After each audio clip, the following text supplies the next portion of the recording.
Nagyon régóta szeretném már megcsinálni ezt a videót ezekről a gumicukorízű, de természetes alapanyagokból készült datojákról. A költözés és munka eléggé lefoglalt, de most itt az idő, hogy kipróbáljuk. Ezt a 3 ízt egyébként szerintem 3 különböző DM-ben vadásztam le.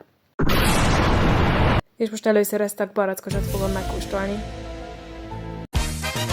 Aki ismer, azt tudja, hogy nagyon édes szájú vagyok, ugyanakkor fontos számomra az egészséges életmód, úgyhogy szent küldetésem, hogy próbáljak egészséges alternatívákat találni a mindennapokra. Kicsit ilyen csúnyácskán néz ki, de én még egyébként nem nagyon láttam szép datóját.